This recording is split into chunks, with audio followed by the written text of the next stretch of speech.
사도행전 2장 1절부터 4절까지입니다.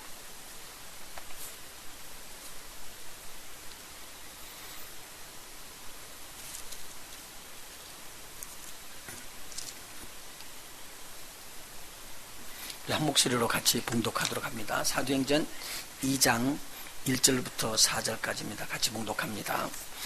오순절 날이 이미 이름에 저희가 다 같이 한 곳에 모였더니 후련히 하늘로부터 급하고 강한 바람 같은 소리가 있어 저희 앉은 온 집에 가득하여 불의 혀같이 갈라지는 것이 저희에게 보여 각 사람 위에 임하여 있더니 저희가 다 성령의 충만함을 받고 성령이 말하게 하심을 따라 다른 방언으로 말하기를 시작하니라.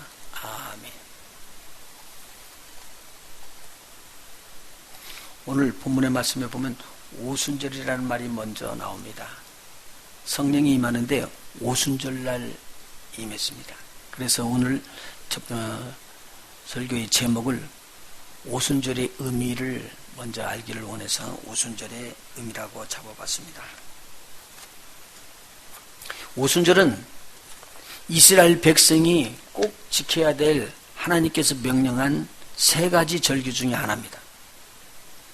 이스라엘 백성이 꼭 지켜야 될 세 가지 절기는 유월절하고 오순절하고 초막절 이 세 가지 것은 꼭 지키라고 그렇게 말씀하고 있습니다. 이 절기는 하나님께서 이스라엘 백성에게 주신 예표요, 삶을 행함으로 옮기면서 하나님의 뜻을 기억하고 하나님께서 자기에게 베푼 것을 기억하게끔 하기 위해서 절기를 주셨습니다. 이스라엘 백성이 애굽 땅에 노예처럼 그렇게 구속을 받으면서 살고 있었을 때 얼마나 힘이 들었는지 저들이 하늘을 향해서 하나님 앞에 부르짖고 기도합니다. 하나님 이걸 풀어주세요라고. 그리고는 이 억울함을 신원합니다. 하나님께서는 때가 돼서 모세에게 이러한 말을 합니다. 이스라엘 백성으로 이제 유월절을 지키게 하라. 그러면서 유월절에 대해서 알려주는데 이번 달부터 새해가 시작된다. 그래서 유대인의 원력을 만들어줍니다. 그리고 10일이 딱 지나면 그때 어린 양을 잡아서 그 피로 집에 있는 문 설주와 임방에다 바르고 그리고 그날 밤에 여호와 하나님께서 너희들을 이 애굽에서 끌어내는 그 일에 합력해서 너희들이 출애굽을 하라 라고 이야기를 해줍니다. 그래서 어린 양이 나왔습니다. 그 다음날 이스라엘 백성은 누룩 올라가고 반죽을 하지 아니하는 떡을 메고 나와서 그때부터 계속적으로 누룩 없는 떡을 먹습니다. 이 떡을 고난의 떡이라고도 이야기하고 빵이 누룩이 없기 때문에 무교병이라고 말하고 있습니다. 그래서 이 무교병을 먹는 날입니다.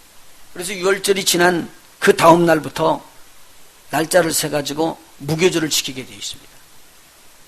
무교절을 지키면서 우리가 그때 너무 급히 애굽에서 나오기 때문에 반죽에 이 누룩을 넣지 못하고 나왔다. 그만큼 하나님께서 애굽에서 빼낼 때 급하게 하셨다라는 것을 마음에 새기게 됐습니다. 그리고 그 다음 날, 무교절이 지난 그 다음 날이 초실절로 이스라엘 백성은 지킵니다. 이 초실절이라는 건 뭐냐면 땅의 곡식을 땅에서 재배하고 처음 익은 곡식을 거두어가지고 하나님 앞에 드리는 그런 절기를 말하고 있습니다. 그래서 이것을 초실절 그러는데 이 초실절은 하루 딱 지키거든요. 근데 그날이 보통 이스라엘 백성들은 전년 가을에 10월이나 11월 달에 보리를 뿌리고 밀을 뿌립니다. 그러면 이것이 해를 넘기고 난 다음에 이제 보리는 좀 일찍 나서 3월 달이나 4월 달쯤 첫 수확을 하게 됩니다. 그리고 그 후에 5월이나 6월쯤 되면 밀이 풍성하게 나서 밀 수확을 하게 됐습니다. 그러니까 이게 보리를 베가지고 한 단을 하나님 앞에 드리는 것, 이것을 초실절이라고 이야기를 합니다. 지금 제가 이야기를 드리는 그 내용, 유월절, 무교절, 초실절, 이것은 앞으로 일어날 일들에 대한 예표입니다. 하나님께서 그냥 준 게 아니라 예로 이렇게 일어날 것이다 라고 그렇게 알려준 것이었습니다. 유월절은 십자가에서 죽으신 어린 양과 같이 십자가에서 피 흘리고 돌아가셨던 그 예수님을 상징하는 것입니다. 예수님으로 말미암아 애굽의 나라에서부터 구원함을 받는 이스라엘 백성처럼 예수를 믿는 자들에게 구원함이 오는 놀라운 은혜입니다. 그리고 무교절이라는 것은 아무런 효소가 들어있지 않은 것, 다시 말해서 누룩이 들어있지 않기 때문에 거룩한 것으로 이야기를 합니다. 그래서 안식일에 빗대고 있습니다. 그래서 유월절 지난 다음에 안식일을 거치고 그 다음에 바로 일요일인데 일요일은 부활의 날입니다. 예수님께서 부활하신 날, 그래서 예수님이 첫 열매가 되셨다고 성경은 이야기를 합니다. 그리고 우리도 첫 열매에 동참하고, 이걸 다시 말하면 첫 부활을 좀 계속적으로 이야기를 해줍니다. 고린도전서 15장 20절에도 기록이 되어 있고 예수님에 대한 내용이고, 성도들에 대한 것은 야고보서 1장 18절에도 기록되어 있고, 요한계시록에는 14만 4천 명이 또 첫 열매 속에 들어가고 구약 성도의 몸이 일어나는 것들에 대해서 기록을 하고 있습니다. 그래서 이 첫 열매는 굉장히 중요한 것입니다. 그러고 난 다음에 이제 첫 열매를 드린 날짜로 쳐가지고 일주일씩 쳐서 7일을 쳐서 7년을 치면은 7, 7은 49, 이 일일을 하루를 7일로 일주일씩 쳐가지고 7주 만에 7, 7은 49, 49일이 지난 다음 날인 50이 되는 날을 오순절이라고 이야기합니다. 순이라는 뜻은 10이라는 뜻입니다. 그러니까 50절 그 말이에요. 그러니까 50일이 되는 날이란 말이죠. 초실절로부터 카운트 해가지고 50일이 딱 되는 날을 오순절이라고 이야기를 합니다. 이스라엘 백성이 출애굽을 해가지고 하나님이 모세에게 너 여기 이스라엘 백성을 끌고 내가 지금 너에게 계시를 줬던 이 자리, 너와 나 만났던 이 자리, 이 시내산으로 오라, 그렇게 말을 해놨습니다. 그래서 이스라엘 백성을 거기까지 이스라엘 백성을 인도해가지고 딱 섰는데 바로 그날이 3월 이제 첫날로 들어갑니다. 날짜를 줘보면 이게 50일이 되는 날입니다. 6월절로부터요. 그러면은 지금 무엇을 지금 이야기해 주냐면, 옛날 구약 때에는 이스라엘 백성에게 하나님이 오순절날 임했다라고 그렇게 지금 현재 유대인들도 재평가를 합니다. 하나님의 말씀이 임했는데, 하나님의 말씀은 율법입니다. 그리고 율례입니다. 근데 이것을 지키면은 하나님은 저들에게 큰 축복을 해주시겠다고 언약을 합니다. 너희들이 이 말씀을 지켜서 내가 명령하는 대로 그렇게 지켜 행하면 너희들은 모든 열방 중에서 나의 소유가 되고 선민이 된다는 말입니다. 그리고 거룩한 대제사장으로서의 직분을 너희들이 감당할 것이고 놀라운 일을 만들어 놓으십니다. 그렇게 하겠다고 일하게 하니까 이스라엘 백성이 하겠다고 응답을 해요. 그래서 하나님과 언약이 맺어졌습니다. 이게 오순절날 맺어진 것입니다.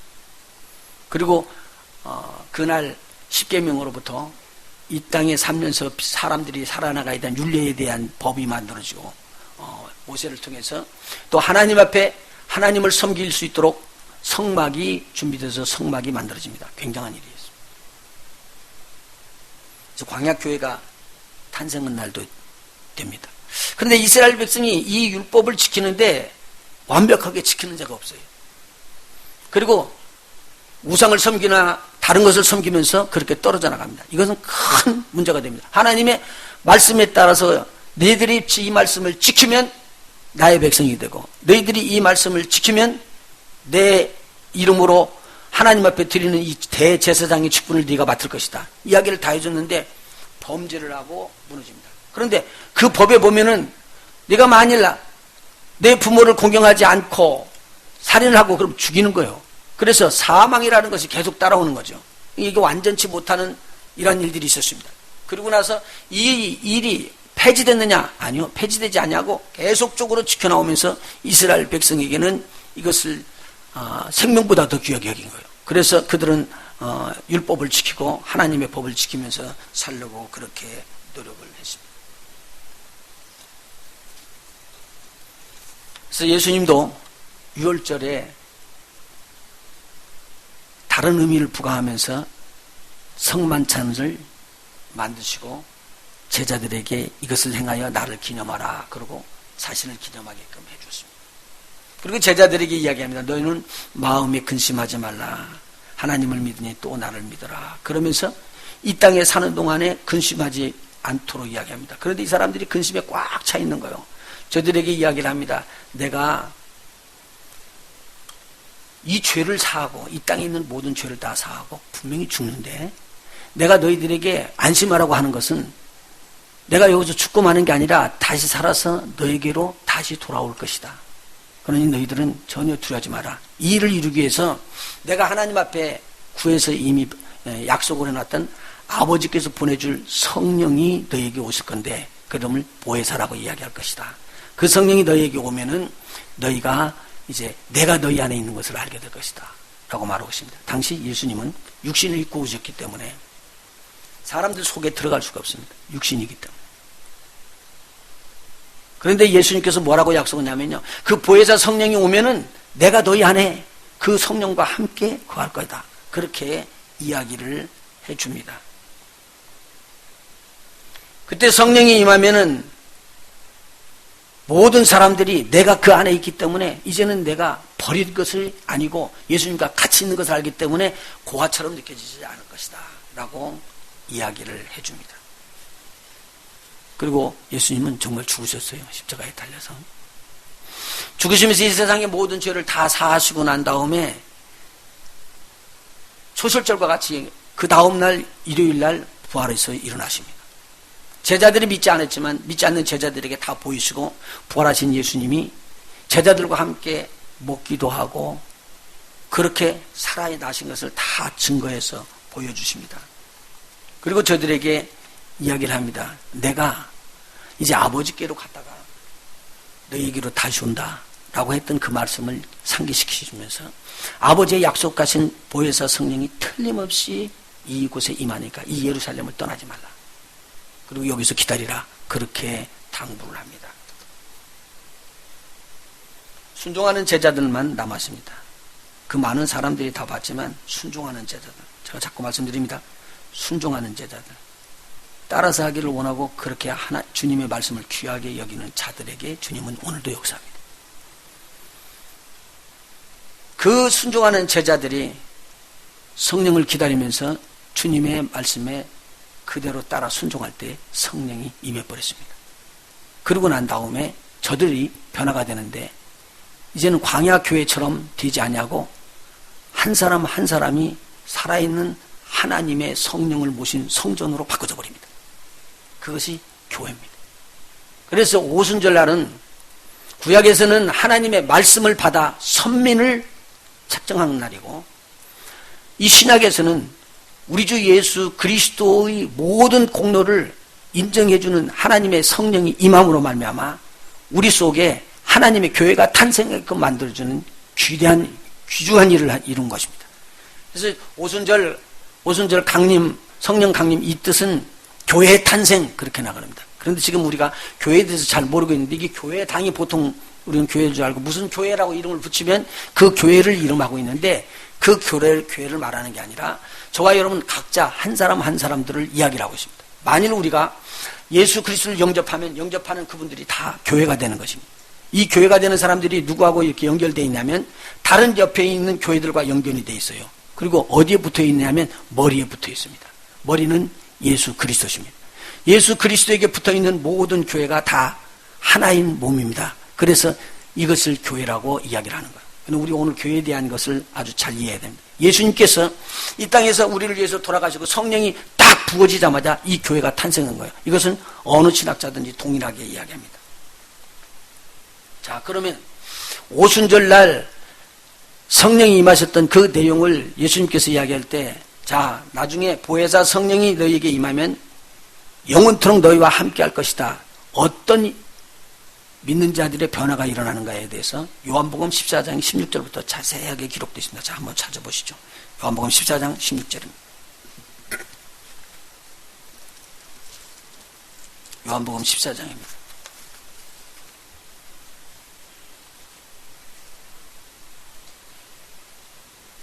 16절입니다. 1인칭은 예수님을 지금 말하고 있습니다. 내가 1인칭 예수님이 아버지께 구하겠으니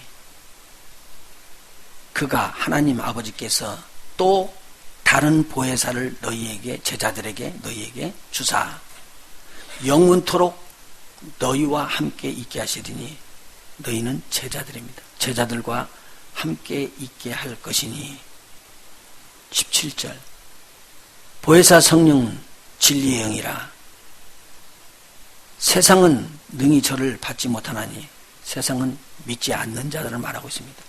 믿지 않는 자들은 이 진리의 영 보혜사를 받지 못합니다.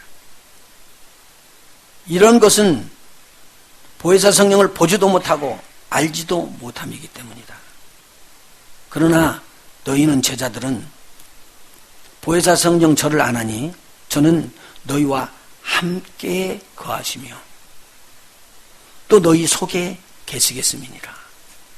이 성령은 믿는 자들 속에 아버지의 약속을 받기를 소망하는 자들 속에 임하여 있다라고 이야기를 하고 있습니다. 거하시며 또 너희 속에 계시겠음이니라. 제자들을 말하고 있습니다.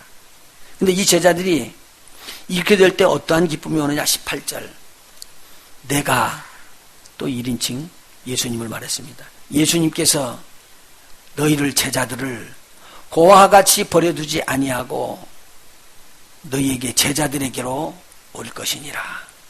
19절 조금 있으면 세상은 다시 나를 보지 못할 터이지만 너희는 나를 예수를 보리니 이는 내가 예수님이 살았고 너희도 살겠음이니라. 여기 한번 보시죠. 예수님께서요 이 땅에 있으면서 제자들이 근심 걱정하니까 근심 걱정하지 마라 아무리 이야기를 해도 떨어져 있기 때문에 이 사람하고 이야기했는데 저쪽에 있는 사람은 보이지를 못해요. 그래서 그 사람하고는 대화를 할 수가 없거든요. 그래서 이 사람하고 지금 대화를 하고 있다가 다른 사람하고 대화를 하게 되면 또 이 사람하고도 또 멀어지잖아요. 이것이 육체를 입은 예수님의 한계였었습니다. 그러니까 오늘 내가 유대에서 유대 사람들하고 같이 이야기를 하고 있었는데 사마리아에 있는 사람하고는 대화할 수 있는 길이 없잖아요. 떨어져 있는 것입니다. 그래서 예수님이 이야기한 거예요. 내가 너희를 떠나서 이제 보혜사 성령이 올 때 보혜사 성령으로 너희에게 같이 영으로 임하게 되면 너희들을 내가 절대 떠나지 않고 보혜사 성령이 영원토록 너희와 함께 있는 것처럼 나도 너희와 함께 있을 것이니라. 성령 안에 예수님께서 영으로 임재하시겠다는 거예요. 육체를 가지고는 모든 사람에게 다 동시에 임할 수가 없거든요. 그래서 예수님께서 지금 약속해 주는 거예요. 너희들은 마음에 근심하지 말라. 아버지께서 성령을 보내주시는 그때가 되면 그 성령과 내가 함께 너희에게 올 것이니라. 그래서 너희에게 오면은 그 성령이 너희에게 거하시고 나도 그 성령과 함께 있기 때문에 너희를 떠나지 않는다. 잘 봐라. 그때는 너희가 고아처럼 될 것이 아니니라. 누구하고 같이 있다는 거예요? 예수님과 같이 있겠다는 겁니다. 다시요. 18절이요. 내가 예수님께서 말하는 것입니다. 너희를 고아와 같이 버려두지 아니하고 너희에게로 오리라. 뭘로 온다는 거예요? 육체로 온다는 겁니까? 영으로 온다는 겁니까? 보혜사 성령과 함께 영으로 온다는 내용입니다. 자, 이것은 누가 살았다는 의미냐면 예수님도 부활해서 살았다는 말이고 예수님이 들어오는 걸 영접한 자도 그 영이 이제는 살아났다라는 것, 하나님의 자녀가 됐다는 것을 지금 보이고 있는 것입니다. 20절 그날에는 보혜사 성령이 믿는 자들 속에 들어있는 그날에는 내가 아버지 안에 예수님께서 하나님 아버지 안에 그리고 제자들이 예수님 안에 그리고 예수님께서 제자들 안에 있는 것을 너희가 알게 될 것이니라. 우리 안에 누가 계시냐면요 예수님이 계시고 성령님이 계시고 누구까지 계세요? 아버지까지 계신다는 거예요. 성삼일체가 같이 계신다는 거예요. 성령이 오는 날이 엄청난 날입니다. 다시 말해서 성령이 오는 날에는 하나님께서 이 안에 있는 거예요. 지난 주일에 제가 무엇에 대해서 말씀드렸냐면요 영혼 거듭나는 일에 대해서 말했습니다. 이거 교회입니다. 그런데 영혼 거듭나는 이 한 사람 한 사람들이 두 번째 단계로 나가는 게 풍성한 삶을 누리는 거거든요. 풍성한 삶은 사람들이 느끼고 이 땅에서 얻는 것으로는 절대 풍성한 삶을 우리 것이라고 할 수가 없습니다. 잘 한번 보세요. 이 땅에 있는 것 가지고 재물을 가지고나 이 땅에 있는 기술이나 모든 걸 가지고 사람들을 돕는 것은 세상 사람도 할 수 있는 겁니다. 오늘 우리가 풍성이라는 말은 어디까지 넓어지는 것이냐면 우리를 초월하고 이 세상을 초월하고 하나님까지 넓어지는 것입니다. 그러면 하나님께서 우리에게 부어주시는 그 풍성함이 우리에게 들어오게 되면 우리들의 삶 자체가 달라진다는 내용입니다. 이게 풍성한 삶입니다. 그래서 성령으로 우리에게 부어지는 일이 일어나지 않으면은 하나님의 그 풍성을 우리는 얻을 수 없기 때문에 하나님께서는 이 성령을 부어주시겠다는 거예요. 이게 상상도 못할 일이죠. 이 세상 사람들 상상도 못할 일인데 사람 속에 하나님이 들어와 계시겠다는 소리입니다. 이건요. 사람 속에 하나님이 들어와 있다면 이 하나님은 어떤 하나님이냐? 만왕의 왕이요 만주의 주라는 분이셔요. 그분을 다스릴 수가 없고 그분을 제어할 수 없는, 말하면 말대로 이루어지고 모든 것을 다 운행할 수 있는 그 창조주 왕 중의 왕으로 우리 속에 임하겠다는 얘기입니다. 이것이 성령이 임하는 날 일어난다는 거예요. 한번 보실까요? 21절 이렇게 이야기합니다. 거기서요.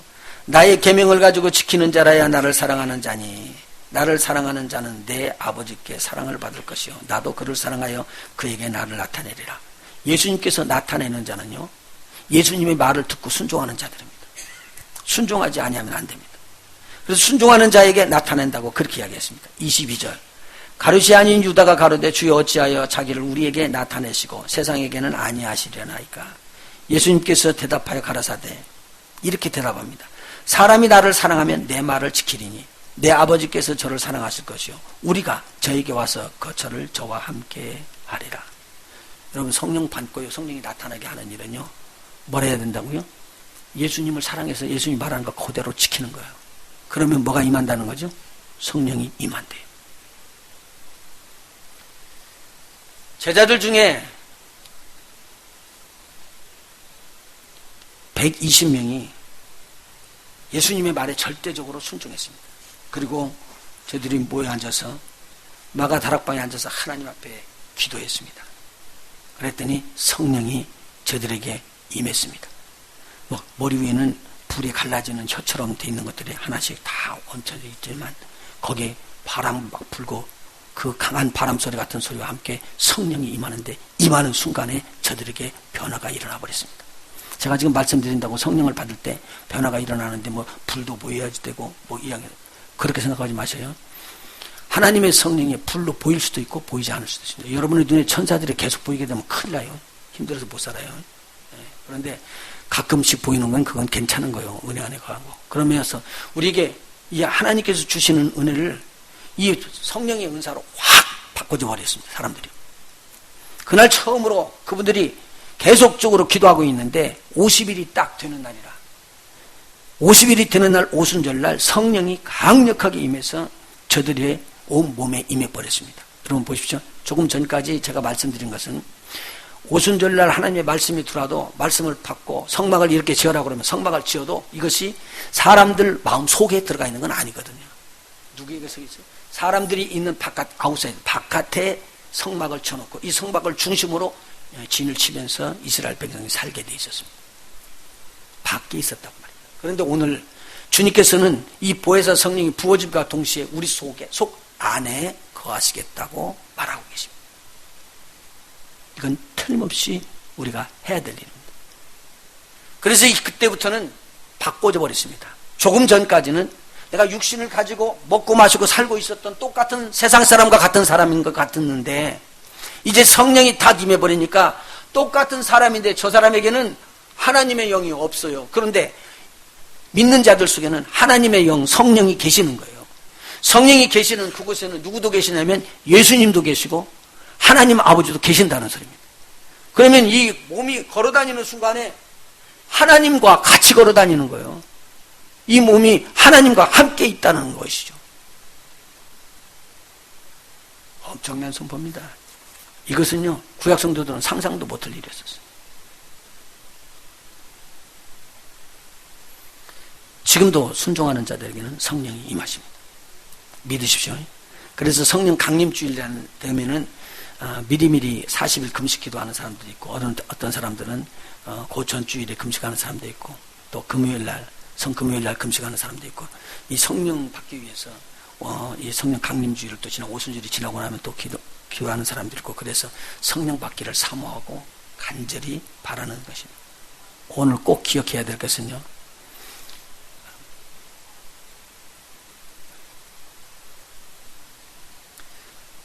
하나님의 성령이 강림하는 것은 우리가 교회가 되는 것은 이방인들이 먼저 되는 줄 알고 있습니다. 그런데 아닙니다. 그것은. 오순절날 처음 하나님 앞에서 무릎을 꿇고 기도했던 성도들은 유대인들이었습니다. 이 유대인들 성도들이 모여서 하나님 앞에 간절히 기도하고 있는데 성령이 임했습니다. 그래서 유대의 교회가 먼저 우리 주님 앞에서 교회로 부름을 받습니다. 그러고 난 다음에 사마리아에도 그리고 다른 지역에도 성령이 계속적으로 임합니다. 여기에 보면은요, 다 순종하는 자들에게 임하거든요. 순종하는 자들이 이렇게 임하고 난 다음에 이 교회가 세워졌는데 먼저 믿었던 자들은 유대인이고 나중에 믿었던 자들은 이방인들이었습니다. 그래서 유대인과 이방인이 서로 하나의 딱 돼가지고 하나가 되는 것을 가리켜서 교회라 이야기를 합니다. 우리 한번 성경 찾아볼까요? 에베소서 1장입니다. 에베소서 1장.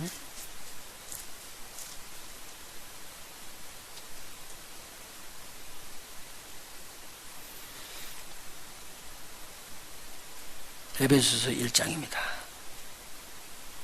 22절 23절을 봅니다.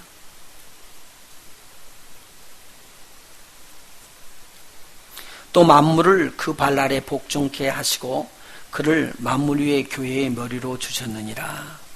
교회는 그의 몸이니 만물 안에서 만물을 충만케 하시는 자의 충만이니라. 여기 보십시오. 교회의 머리는 예수 그리스도시고요. 이 교회들은 그 예수님의 몸입니다. 근데 만물 안에서 만물을 충만케 하시는 자의 충만이 교회에 있다는 거예요. 그러니까 저와 여러분이 교회면 교회 안에 누가 계신다는 거예요? 저와 여러분을 충만케 하실 수 있는, 풍성케 하시고 충만케 하실 수 있는 하나님이 너희 안에 있다라는 말을 해주고 있습니다. 그래서 이게 하나님의 교회 성전을 말하고 있습니다. 자, 2장을 한번 보실까요? 2장에서는 이방인들의 구원함을 받는, 에베소 교인들이 구원함을 받는 것에 대해서 이야기를 합니다. 그래서 너희의 허물과 죄로 죽었던 너희를 살리셔서 죽은 영이 살아나는 이스라엘 백성들을 이야기를 하는 것이 아니라 이방인들에게 대한 복음을 먼저 증거하는 것입니다. 그런데 이방인이 복음을 딱 받아놓고 나니까 교회는 교회됐지만 유대인들은 절대 이걸 인정을 하지 않습니다. 자, 그래서 11절 이와 같이 이야기를 합니다. 그러므로 생각하라. 너희는 그때에 육체로 이방인이요. 그러니까 그때 거듭났을 때 육체로는 이방인이었다 그 말입니다. 손으로 육체에 행한 할례당이라 칭하는 자들에게 무할례당이라 칭함을 받는 자들이라. 그러니까 너희는 하나님의 족속도 아니요 하나님의 택한 백성도 아니다. 그렇게 할 수밖에 없었다 그 말이죠. 그때 너희는 그리스도 밖에 있었고 이방인이었다 그 말입니다. 이스라엘 나라의 밖에 사람이라. 그래서 선민이 될 수가 없었다. 택함을 받는 사람이 될 수가 없었다 그 말이죠. 약속의 언약들에 대하여 외인이요 세상에서 소망이 없고 하나님도 없는 자이더니. 그런데 13절 바꿔져 버렸습니다. 이제는 전에 멀리 있던 너희가 그리스도 예수 안에서 그리스도의 피로 가까워졌느니라. 그는 우리의 화평이신지라. 둘로 이방인과 유대인들이요 둘로 하나를 만드사 중간에 막힌 담을 허시고 원수된 것 곧 의문에 속한 계명의 율법을 자기 육체로 폐하셨으니 이는 이 둘로 자기 안에서 한 새 사람을 지어 화평하게 하시고 또 십자가로 이 둘을 한 몸으로 하나님과 화목하게 하려 하심이니라. 원수된 것을 십자가로 소멸하시고 또 오셔서 먼 데 있는 너희에게 평안을 전하고 가까운 데 있는 자에게 평안을 전하였으니 이는 저로 말미암아 우리 둘이 유대인과 이방인이 한 성령 안에서 아버지께 나아감을 얻게 하려 하심이니라. 그러므로 이제부터 너희가 외인도 아니요 손도 아니요 오직 성도들과 동일한 시민이요 하나님의 권속이라. 하나님의 자녀가 된 것입니다. 아, 그렇구나. 그러면서 이야기해 줍니다. 20절 너희는 사도들과 선지자들의 터 위에 세우심을 입은 자라. 그리스도 예수께서 친히 모퉁이 돌이 되셨느니라. 여러분 봐요. 사도들과 선지자들은 이방인이에요 유대인들이에요. 유대인들이에요. 그러니까 오늘 말하는 것은요, 유대인이 돼 있지만 이 복음이 어디까지 가느냐? 이방인들에게 퍼져서 이방인들이 이대로 받으면은 성령 안에서 누구에게 한 몸이 돼요? 예수 그리스도에게 한 몸이 되는 것이 되는 거예요. 이게 교회라고 말하는 것입니다. 보십시다. 21절. 그의 안에서, 예수 그리스도 안에서 건물마다 서로 연결하여 주 안에서 성전이 되어가고 너희도 성령 안에서 하나님의 거하실 처소가 되기 위하여 예수 안에서 함께 지어져 가느니라. 그래서 저희들은요 지금 계속적으로 지어져 가고 있습니다. 할렐루야. 보세요. 제가 여기 있는데, 우리가 여기 이만큼 있는데 한 사람을 새로 복음을 증거해서 거듭내서 이 안에 들어왔대요. 그래서 우리의 한 몸의 지체가 됐대요. 그러면 그분이 어디로 가야 될까요? 우리하고 떨어지셔야 될까요? 우리하고 붙어야 될까요? 우리하고 붙어야 되잖아요. 하나가 돼야 되잖아요. 그래서 한 몸이 되는 거예요.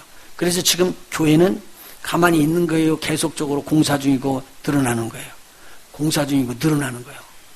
할렐루야. 그래서 계속적으로 이게 전도되고 영혼이 거듭내면서 교회가 이렇게 확장되는 것을 가리켜서 교회가 커진다라고 이야기하는 겁니다.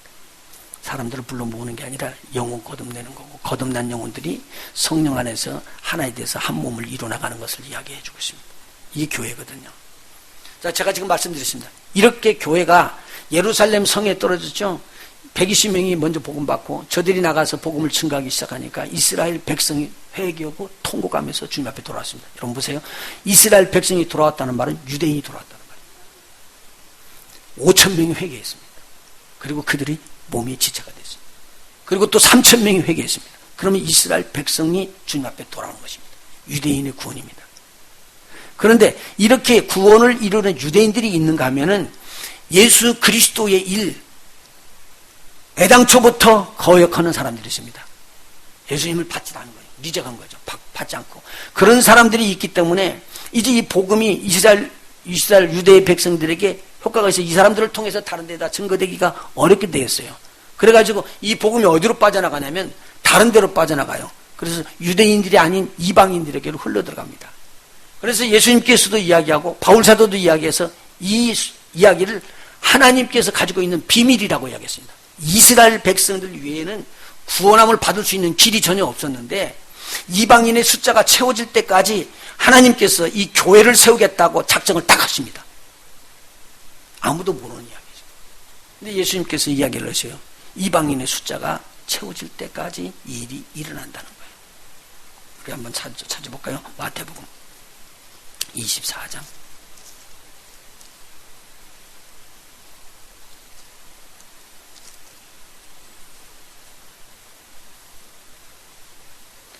마태복음 24장입니다.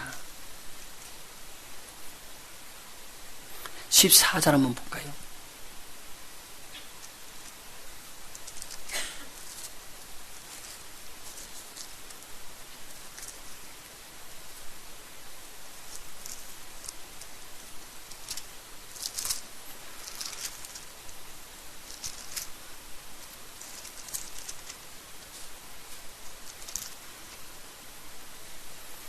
(14절에) 보면 이 천국 복음이 뭐라고 되어 있습니까? 유대인들에게 증거된다는 거 아니고 모든 민족에게 증거되기 위하여 온 세상에 전파되리니, 유대인들이 아닙니다. 온 세상에 전파되리니 그제야 무엇이 온다고요? 끝이 올 것이니라. 그렇게 이야기를 해주고 있습니다. 누가복음에도 역시 동일하게 이야기를 해주고요.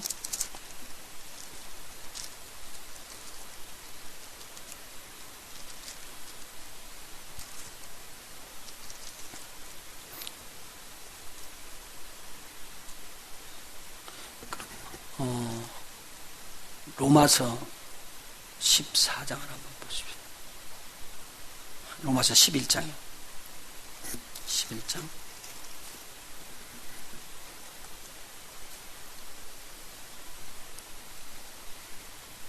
로마서 11장. 형제들아 너희가 스스로 지혜 있다 함을 명기 위하여 이 비밀을 너희가 모르기를 내가 원치 아니하노니 이 비밀은 이방인의 충만한 수가 들어오기까지 이스라엘이 더러는 완악하게 된 것이라 라고 기록하고 있습니다.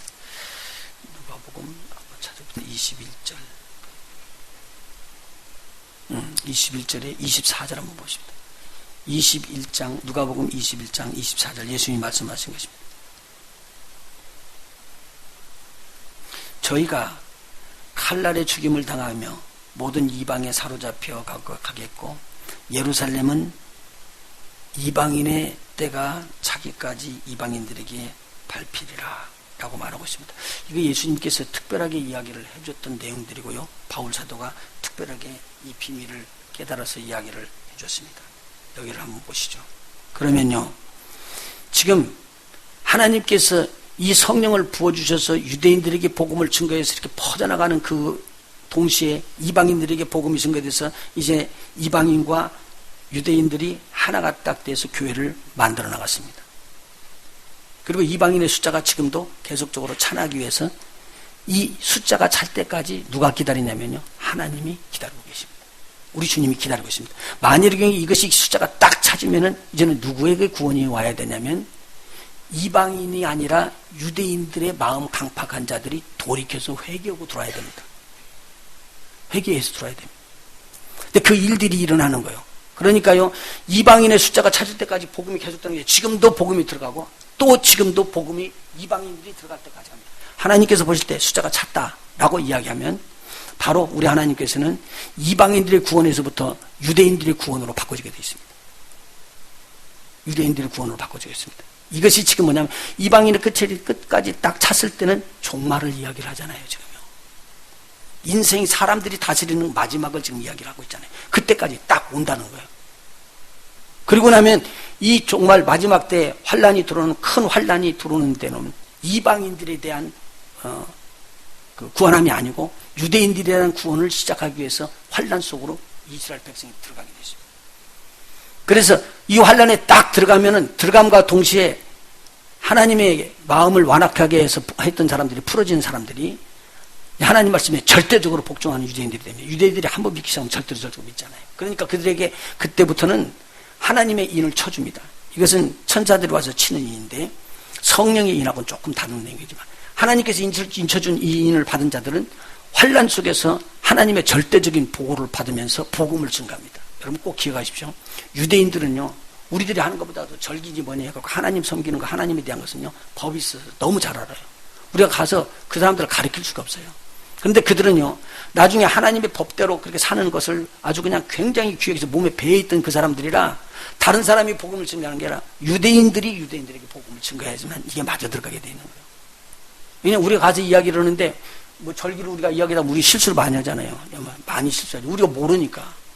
그래서 맥주절이 77절인가, 오순절인가, 초막절인가, 이거 몰라가지고 혼동되고 막 그러지만 이 사람들은 이걸 다 몸으로 배워서 그 절기마다 다 드리고 예배 드리고 제사 드리고 하는 거기 때문에 다 알게 돼 있다는 거죠. 꼭 기억하십시오. 그래서 이 사람들을 구원하기 위해서 복음이 증거되기 때문에 환란 중에 복음이 증거되게 되어 있습니다. 그리고 환란이 딱 시작될 때 우리 믿는 자들이 엄청나게 그리스도 안에서 믿는 자들이 핍박을 많이 받게 되는데요. 만일 들려 올림 받은 사람들은 정말 하나님 앞에서 바르게 살기 때문에 들려 올림 받아갖고 랩처라고 그러죠. 휴거가 돼가서 올라가지만 잘 믿는 것처럼 하다가 보니까 무너져 버렸어요. 들려 못 받은 사람들이 되겠어요. 제가 지난 금요일 날 말씀드린 거예요. 참 회개와 거짓 회개가 다르기 때문에 내가 참 회개한 줄 알았는데 거짓 회개에 있다가 다른 사람들 다 들림 받는데 자기는 회개를 못하고 쓰러졌어요. 그러나 올라가는 친구들 다 보고 나니까 이건 아니구나. 내가 잘못 믿었네. 그래서 다시 회개하고 하나님 앞에 돌아오는 자들이 있습니다. 그 사람들은 누구한테 핍박을 받냐면요. 이방 종교인들에게 핍박받고 유대인들한테 핍박받고 세상에 핍박받는 상상도 못한 핍박이 들어와버려요. 근데 수많은 사람이 죽어서 환란 가운데 나오는 사람들이 성경에 쫙 기록되고 있습니다. 여러분 보십시오. 이렇게 될 때 우리 믿는 자들에게는 이제 안심이 돼서 하나님 나라 가고 그 다음부터는 하나님께서 우리에게 은혜를 베푸셔서 주님과 함께 있는 계속적인 평강이 우리에게 들어오고요. 하나님의 절대적인 보호와 인도하심이 있습니다. 성령은 그러기 때문에 지금 꼭 받아야 돼요. 만일 교회와 함께 성령이 하늘로 올라가시게 되면 성령 받는 일들이 없어져서 자기 노력, 자기 힘으로 목배임을 받고 죽을 때까지 그래야지만 구원함을 받는 순교의 반열에 서지 않으면 안 되는 어려움이 들어게 나가실 것입니다. 한번 그 뒤에 도표 한번 볼 수 있어요?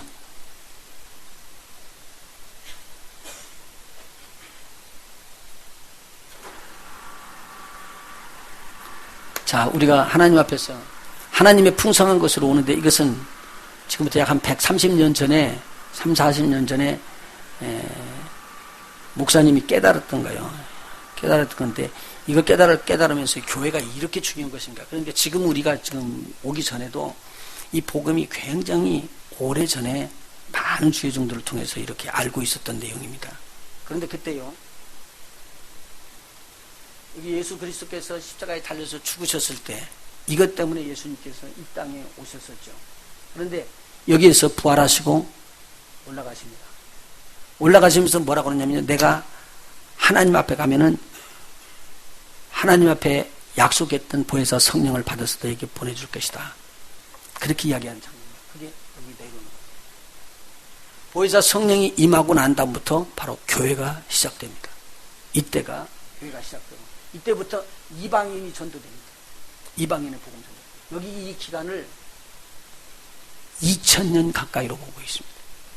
2000년 동안에 수많은 교회들이 여기에서 이제 성장해 나가면서 가는데 여기서 우리가 구분해야 될 것은 이것입니다.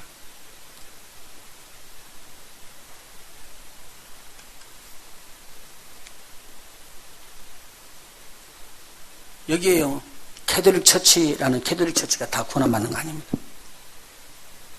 여기 프로테스탄트라고 신교 있는 사람들이 다 여기에 들어가는 게 아닙니다. 여기서는 하나님께서 말하는 감추인 보배처럼 진주처럼 그런 사람들, 예수 그리스도로 말미암아 새롭게 태어난 자들을 교회라고 말합니다. 그 교회들이 모여서 이 땅에서 계속적으로 번져나갑니다. 그러다가 우리 교회는 지상 재림으로는 주님을 절대 못 만납니다. 다시 말씀드려요. 지상 재림으로는 주님을 만나면 안 됩니다. 우리 교회는 공중에서 주님이 오시는 것을 맞으러 우리는 올라갈 것입니다. 저와 여러분은 랩처입니다. 휴거입니다. 올라가는 겁니다. 근데 이걸 잘 모르기 때문에 문제가 생기거든요. 보십시오. 여기에서 주님은 내려오고 우리는 변화돼서 온몸이 살아서 올라가는 거예요. 그러니까 교회는 먼저 죽은 사람들, 믿고 죽은 사람들은 이 땅에서 부활해서 공중에서 주님을 만나러 올라가고요. 우리들은, 교회는 변화돼가지고 이 몸이 썩지 않는 몸으로 바꿔져가지고 호련히 우리 주님을 만나러 공중으로 들려올림 받는 거예요. 이것을 랩처 휴거라고 이야기하는 거예요. 그래서 교회는 휴거입니다. 할렐루야. 그럼 밑에 있다가 예수님 오는 걸 보는 사람들은 어떻게 되느냐? 그것은 지상 재림오는 주님을 바라보는 거예요. 그때까지 뭐가 안 됐다는 거예요. 그 사람들은요, 교회가 안 됐다는 소리입니다. 교회가 안 됐다는 소리입니다. 절대로 거기 들어가면 안 됩니다. 그래서 찬송가에 보면은 그 내용 나누는 말이 전체 찬송이 하나님의 나팔 소리를 찬양 한번 보세요. 전부 다 공중에서 주님을 만나게 돼 있죠. 그리고 난 다음에 여기는 그리스도의 심판대 앞에 서서 우리의 한 일에 대해서 일한 그대로 심판을 받습니다. 이것은 형벌의 심판이 아니라 우리가 하나님의 일을 갖다는 그 일을 상으로 받는 날인데, 이때는 지상에서는 무슨 일이 일어나냐? 대환란이라는 것이 들어갑니다. 성경에 자세하게 기록이 되죠. 환란, 대환란, 큰 환란. 구약에서부터 기록되어 있고 신약에도 계속적으로 기록되어 있습니다. 이 기간 동안에 저희들은 하나님의 그리스도의 보좌 앞에서 상급 심판을 받고, 그리고 예수님과 함께 결혼을 합니다. 여러분, 결혼하는데 가봐요. 결혼하는데 혼자 우리 둘이서 결혼하자. 그렇게 해도 되나요? 왜 안 되죠? 둘이서만 하면 될 것 같은데. 그건 우리 둘이서 마음에 정한 것이지, 결혼은요, 만방에다 대고 선포를 해야지 됩니다. 그래서 누가 증인이 있어야 돼요? 남자 편에도 있어야 되고 여자 편에도 있어야 돼. 그래서 증인들이 딱 와서 서야지만 심판이 되는 거거든요. 참 배우게 됐어요. 그래서 저도 이렇게 결혼한다고 이야기를 하는데, 목사가 결혼을 해주면은 인정이 되고요, 아니면 판사가 인정해줘야 돼요. 그럼 판사가 인정하는 것에 가려고 그러면 그 친구들이, 증인들이 서줘야지 돼요. 여자 편이나 남자 편에 와갖고 증거하는 사람들이 서줘서 재판관이 오케이, 너희들 인정한다, 그리고 증거가 되냐 그러면은 재판관 보는 앞에서 결혼을 인정을 해줘요. 그리고 사인을 해주거든요. 미국의 법입니다, 그게. 그런데 오늘 공중에서 우리 주님을 만나고 그 다음에 공중에서 상급을 받고 공중에서 혼인 예식을 하는 거예요. 거기에 많은 사람이 있어요. 그러니까요, 열심히만 잘 믿어보면 공중에 올라간다. 그렇지 않은 사람도 올라가요. 잘 생각해요.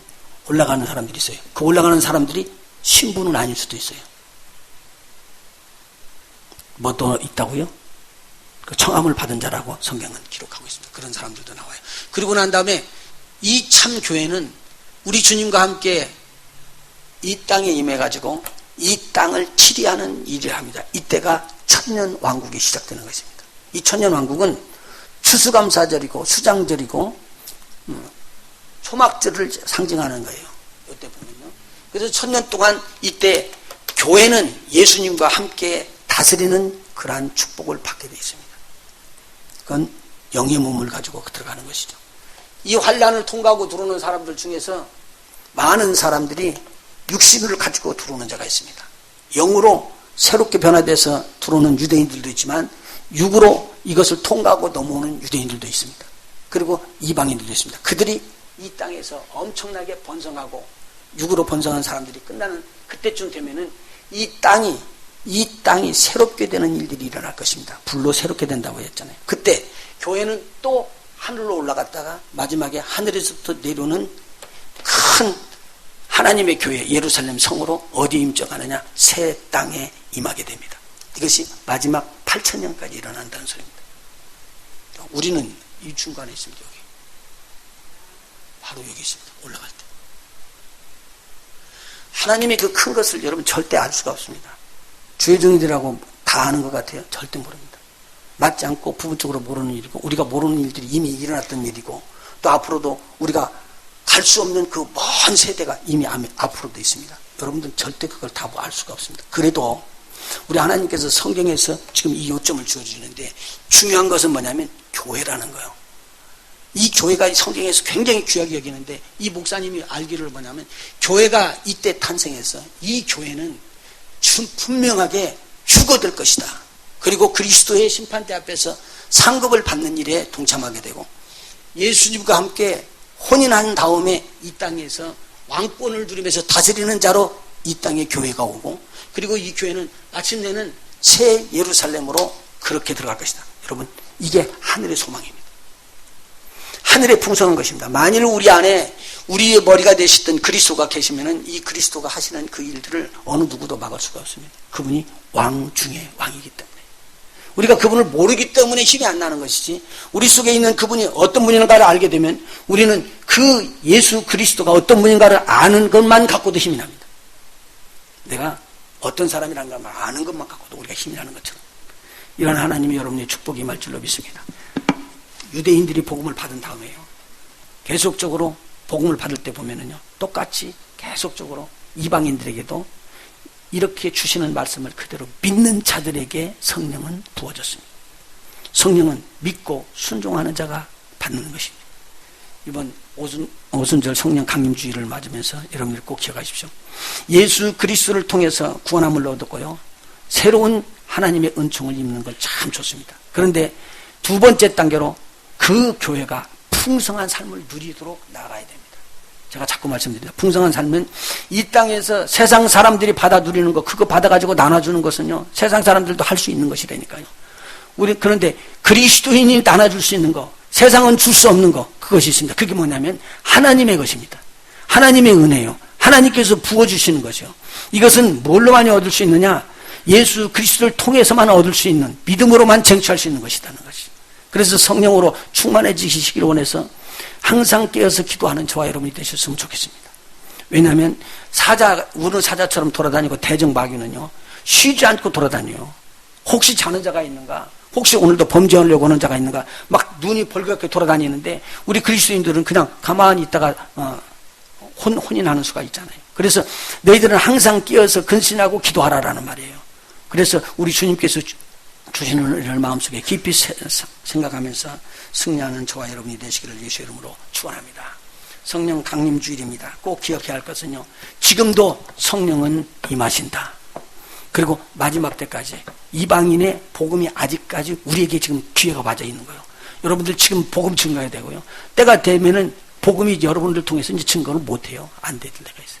그때까지 우리가 복음을 들고 주님 앞에서 정말 충성된 종들이 다 되시기를 예수의 이름으로 축원해 드립니다. 기도하십시오.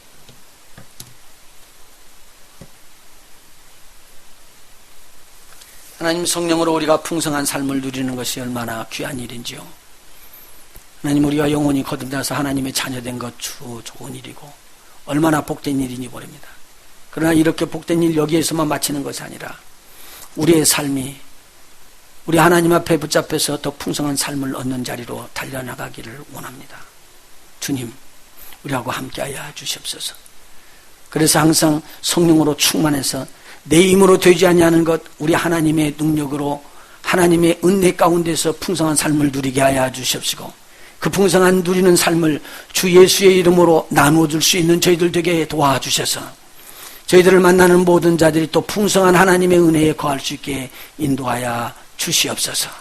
복된 우리 온 성도들 다 되기를 소원합니다. 함께 하시옵소서. 예수님의 이름으로 기도하옵나이다. 아멘.